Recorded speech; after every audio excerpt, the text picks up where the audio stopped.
Hello,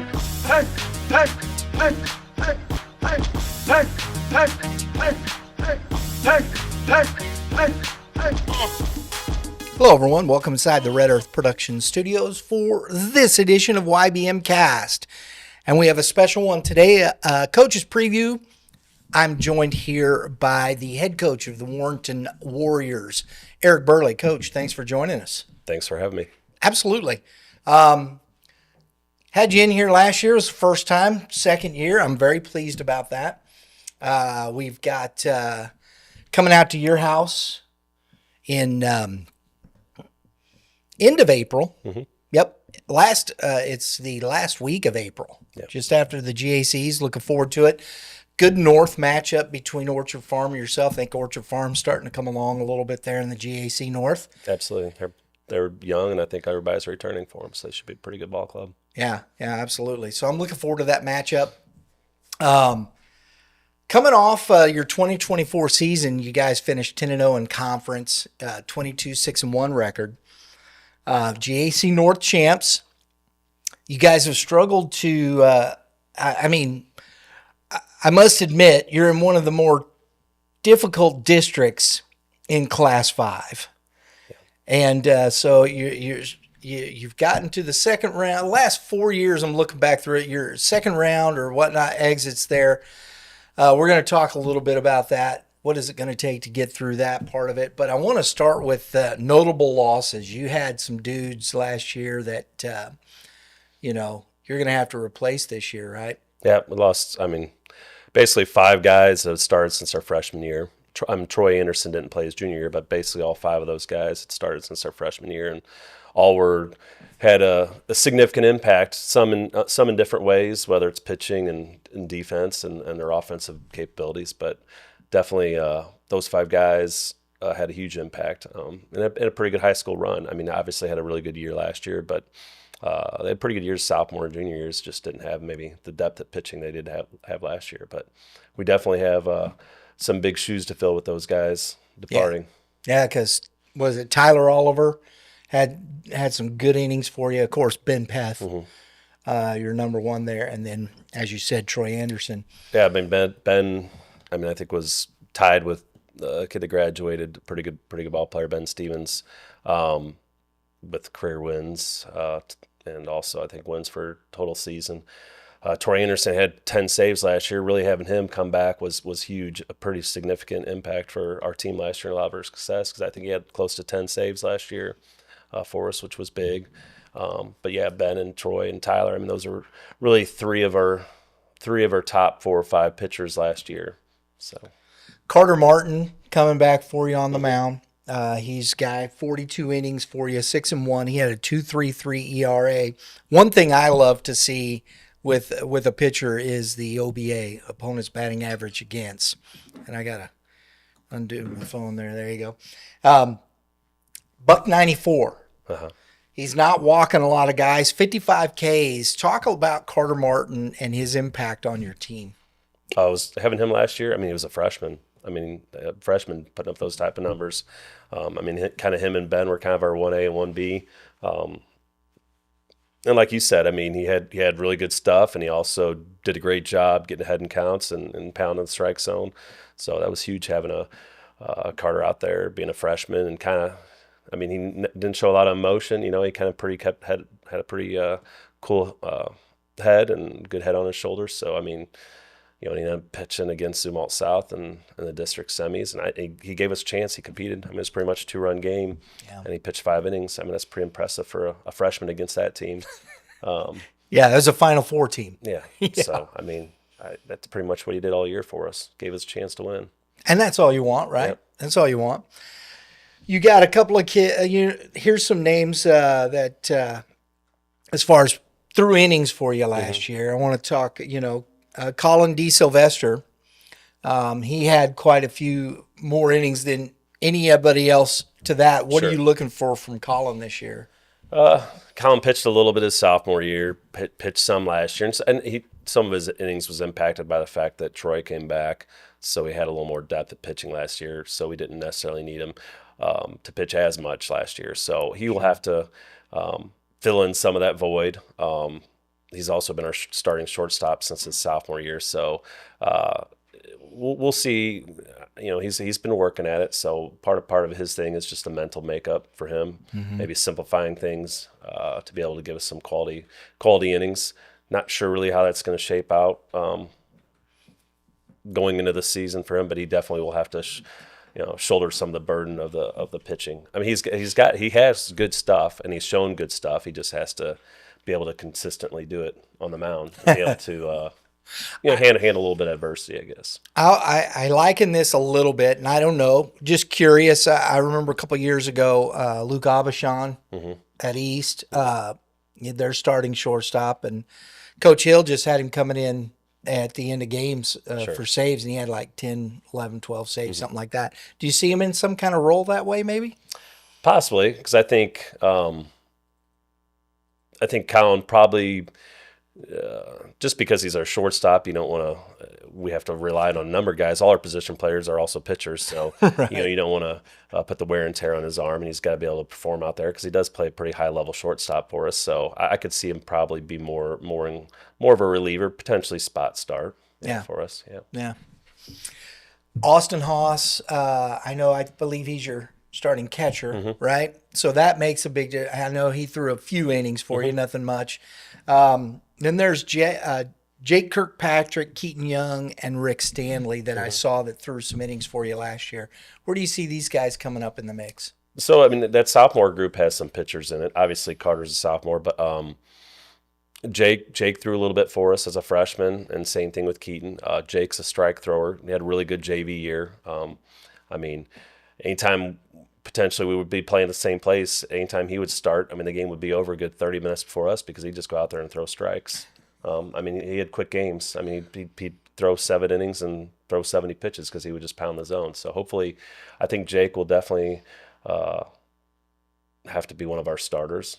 Hopefully he can be up there at the top of the rotation because we have confidence that he's going to throw strikes, and I think we'll put a pretty good defense behind him. So Jake definitely will probably be in the mix in the top couple of guys.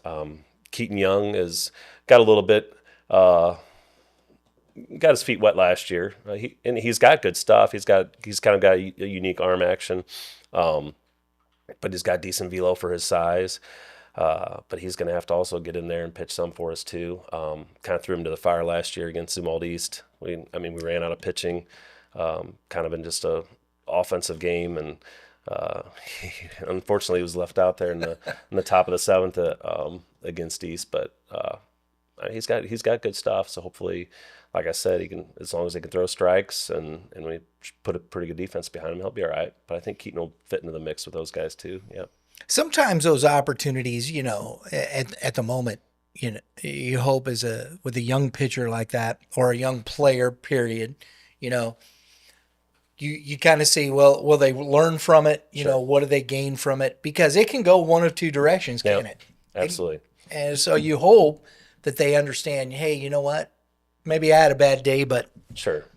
No, we talk, hopefully some of the guys learn, but we talk process. Don't get too wrapped up in any one outing or any one inning. So I think hopefully most of those guys understand it and don't let that wear on them. But I think they understand too. But plus, if you're a freshman and sophomore, sometimes it's going to happen. So if you're playing a team in the G.A.C., it can get away from you pretty quickly. Yeah, absolutely. It's just that kind of competition. It really is. Across the board. Sure. I'm sure you guys have done that to a few pitchers as well.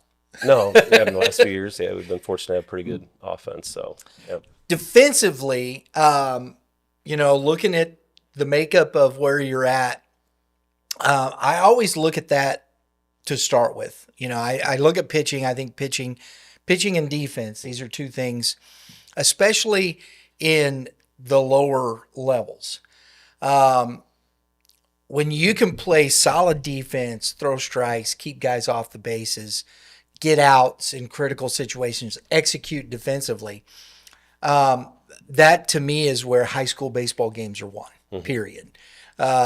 Hitting and things like that come and go, scratch runs, put pressure on the defense. That's the thing. Can you get outs? How many, are you not giving extra outs? When you have a catcher coming back, Austin Hosh, you got D. Sylvester, shortstop, and your center fielder. Oh, geez. Mason Thompson. There you go. Thank you. Sorry, Mason. It's old, bro. All coming back. That's a huge advantage when you have those, and they're all seniors. That's great leadership. Your defensive stability intact. How are you growing that outside of that? I mean, like you said, being able to have Austin coming back for his 4th year, it starts with him really, and to have that ability to have that play caller back there and the backstop like that, he's going to give us a good opportunity. But and then obviously we have Mason and Colin, and we do have a couple guys like that did play a lot their sophomore year, but didn't play as much last year, primarily because of injuries and different things like that, and could not playing. But like Keegan Mellegard played a lot as a freshman because of injuries and because of Troy not playing his junior year, and also Bryce Phillips. So 2 of those guys, and Keegan was an outfielder, so he'll probably fill a spot in the outfield for us. And he was a starter as a sophomore, like I said, and then as a freshman. And then Bryce Phillips played actually a pretty significant amount as a sophomore. Didn't play nearly as much last year. Great kid, really loves baseball, and he's going to be hopefully play first base for us this year. So I think we have guys that have experience, maybe not as much experience last year, but they have some varsity experience at that level. So, and they've been around the program for a while, so I think they feel comfortable with what's expected of them. So, and having that, they've played with Mason, they've played with D. Sylvester, they've played with Haas. They kind of understand the expectations at the varsity level, don't they? Yeah, absolutely. Yeah. Defensively, who you got at the corners? Who are the guys you're going to see maybe on the infield there? I think, well, like I said, Bryce Phillips has played some third, has played some first for us the last couple of years. So I think potentially he'll fit into the first base position with potentially some other guys that could also fill that role. Rick Stanley would also be a corner infielder for us. He did get some varsity at bats last year as a freshman. He's a sophomore.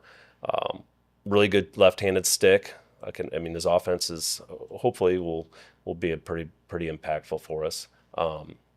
So probably Rick Stanley's going to fit in the mix at third, and then obviously Bryce Phillips at first base will fit in the mix. So, Coach, when you come into a season like this and you're looking at your defense, your pitching, and the movement of those things, how many guys do you normally have on your roster and guys coming out, and where's that number usually at for you? That's kind of always been an issue for us is just depth. Last year we were really lucky to have really good depth because of our senior class that have been around. This year we're going to have probably a pretty significant amount of younger guys. So depth is always, it's fluctuating anywhere from, heck, 2 years ago, whenever we dealt with some injuries and stuff, we had 12 guys, maybe 11, 12 guys. Wow. So there's only really a couple guys on the bench. And it was a matter of floating a guy between JV and varsity. I was tough. We found a way, and we were pretty competitive, had chances all throughout the year. So ideally, it'd be, 15, 16 kids. But typically we sit, around 14 or 15 kids on a roster. So depth has been the biggest obstacle at times. Yeah. In I guess the Warrenton baseball program. Good ball players, but just in terms of just overall depth is a challenge at times. So when you as a coach, you come into a season, I know you do multiple sports, coaching and whatnot, and you're dealing with those challenges probably across the board at Warrenton High School, I would imagine. You as a coach, when you come into a season, what are some things, how do you face those challenges? What's your thought process to how you manage the season with a roster size like that?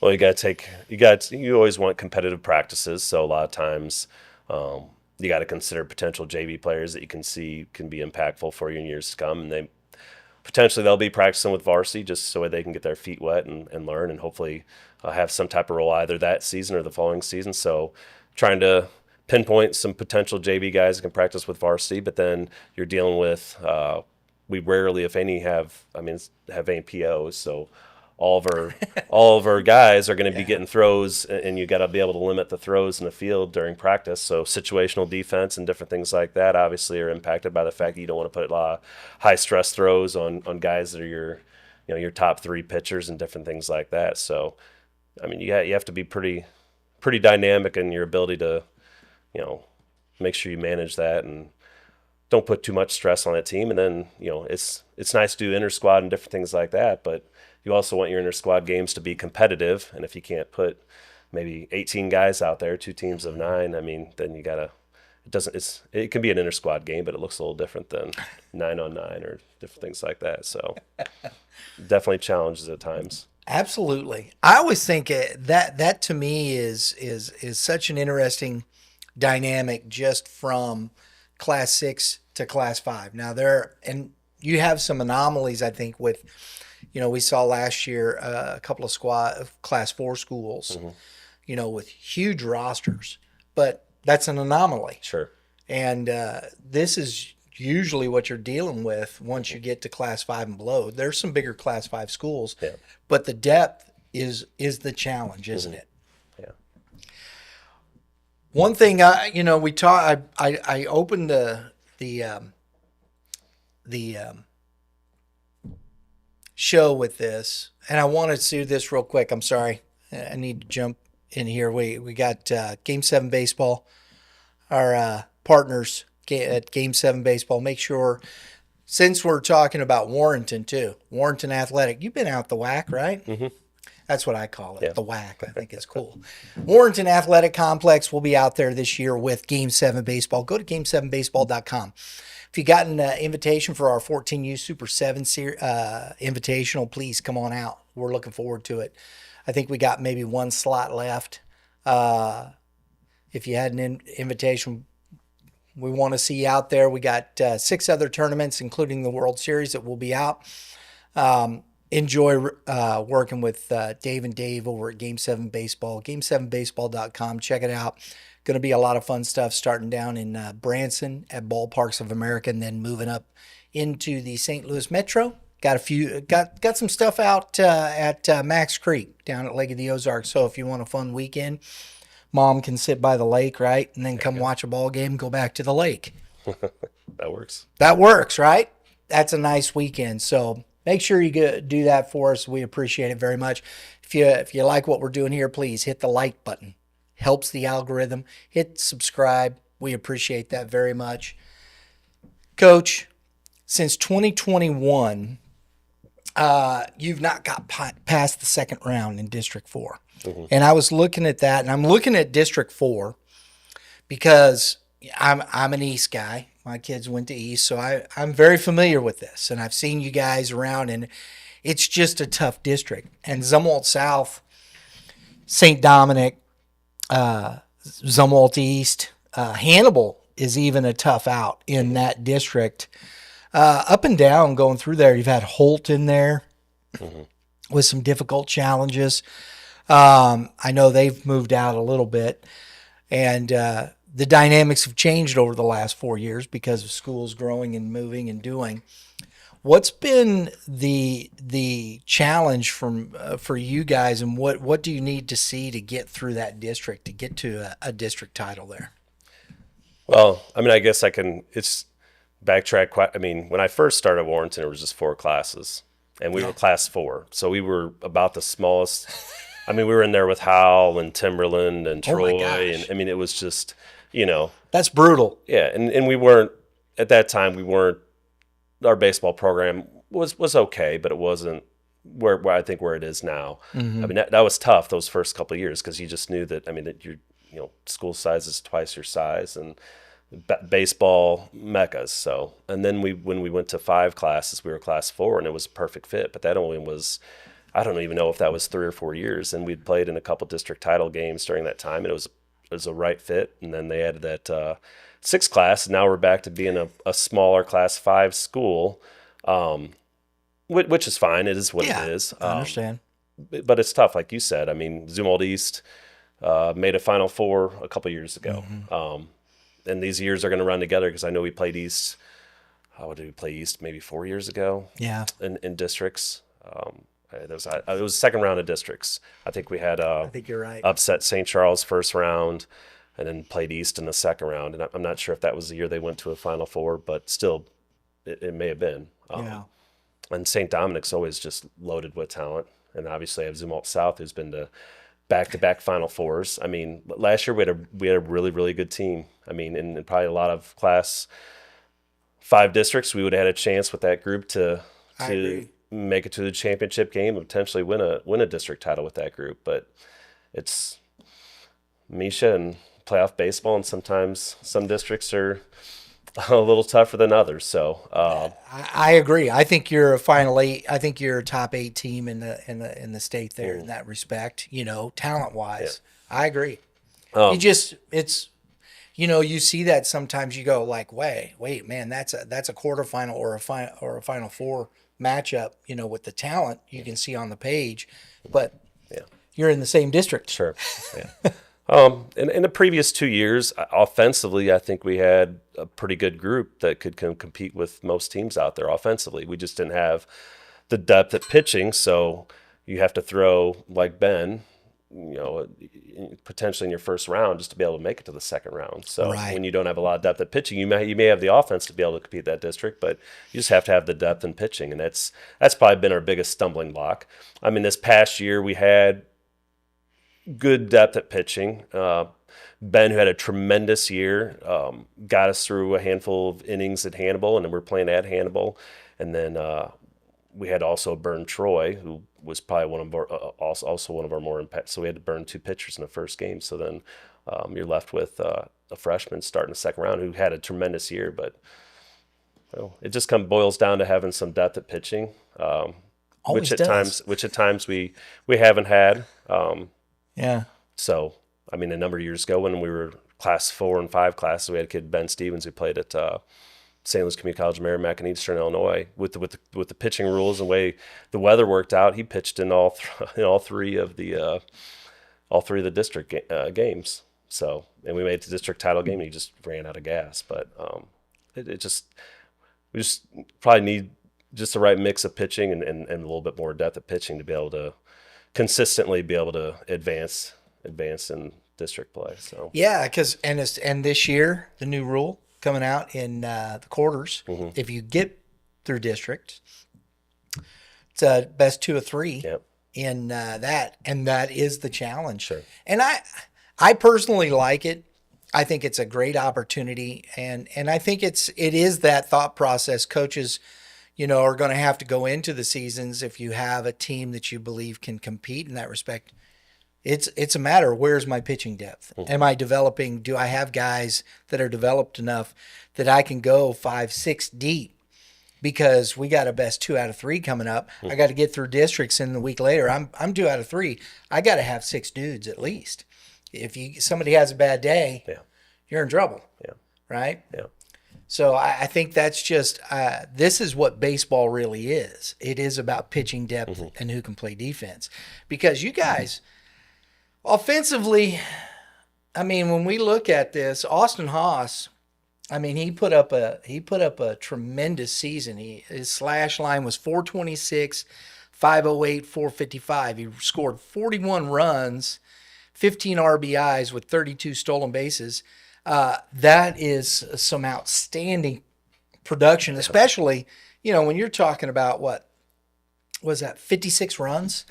That's a lot of runs. No, I mean, Austin's been our leadoff batter, I guess, since day one. So he's, as a freshman, and, he's got the ability to get on base, and basically he's going to have second base.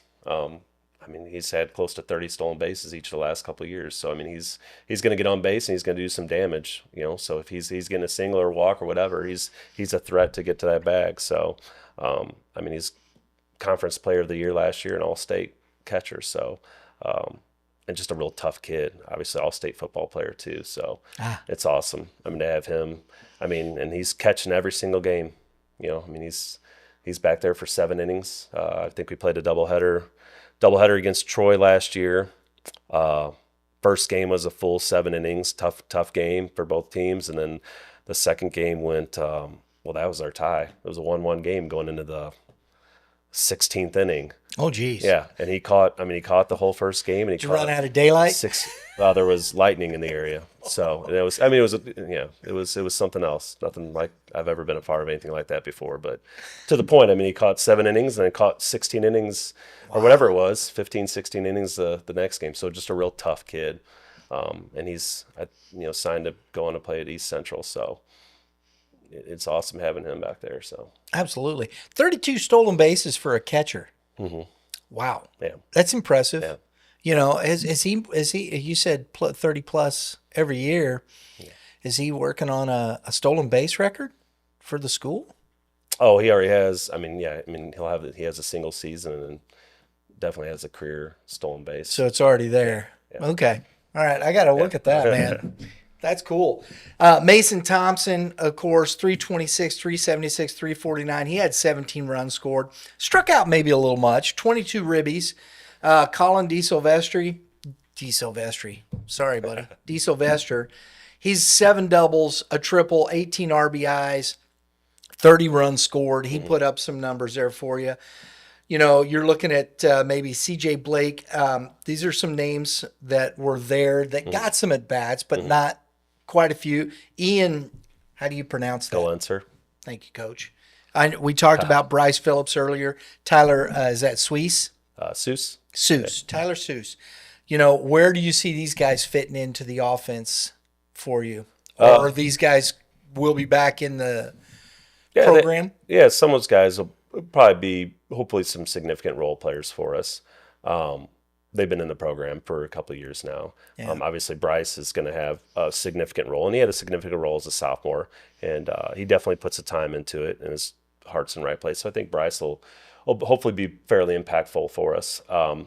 Mason is a 3-sport athlete, and he's signed to play football at, I think, Missouri Valley, but 3-sport athlete, which is pretty tremendous because I think baseball might be obviously is number 2 or number 3. So we don't see Mason much in the off season, but when Mason's there, he puts in the work and the time, and those are pretty impressive numbers for him because he hit in the latter half of our lineup last year. He'll probably have to move up a little bit, but we got really good production out of him in the bottom half, obviously with 22 ribbies, and he's a tremendous athlete, and that helps him. Yeah, because he doesn't necessarily get maybe all the reps he can get in the off season, but just the fact that he's a really good athlete, he can make the adjustment, and definitely was extremely coachable in that regard. So, and then Colin has batted in last year. He was our cleanup batter, and offensively he'll tell you that he could have had a better year last year. I think he had a better year as a sophomore.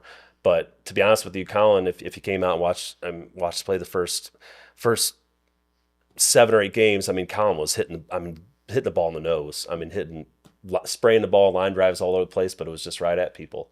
So it happens, doesn't it? His batting average was kind of, could have been a little bit higher, but he was triple though.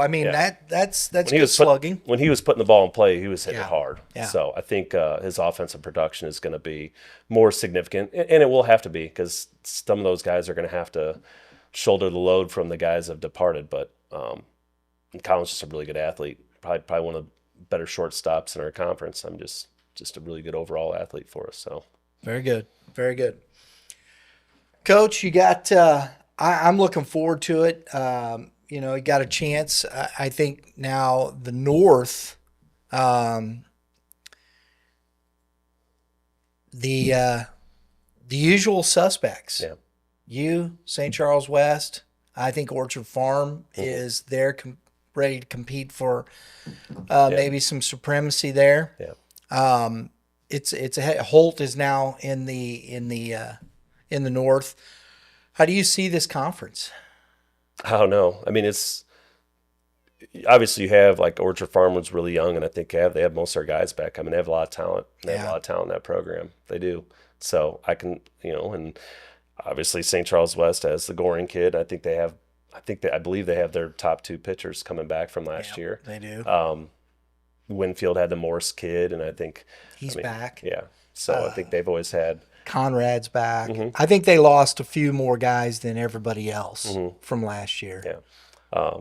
and Holt's always, I mean, they've got some history behind their baseball program, so you know they're always going to have dudes. And then Bigelow High does a tremendous job, so you know they're always going to compete. So we're going to be pretty inexperienced this year, so it's just kind of, I mean, we do have some guys that have significant varsity experience, but it's tough to tell where it's once we get into the season, we'll have a better feel. But just losing those guys that were pretty impactful, and I have confidence that the guys that are going to fill in are going to do a good job. It's just it's hard to see how, or if you get a feel for how we're going to fit in the mix. I mean, obviously having Carter out there and Austin's going to give you a good shot. Absolutely. Absolutely. I like the G.A.C. North is always a fun conference. It's good baseball. It's not the big, as you called it, the Mecca names, I guess, of baseball. But in my opinion, you guys at those stages, you beat each other up pretty good throughout the season, and the chips fall where they may, right? Yeah. No, I feel like we've always, especially the last handful of years, number of years now, we've put a pretty competitive group out there. So I feel like we're going to hopefully do the same again this year. Absolutely. Yep. There you go. Enjoyed it. Appreciate it, Coach. All right. Thank you for having me. Everybody, Coach Eric Burle, high school head coach at Warrenton. I don't even know why I said high school.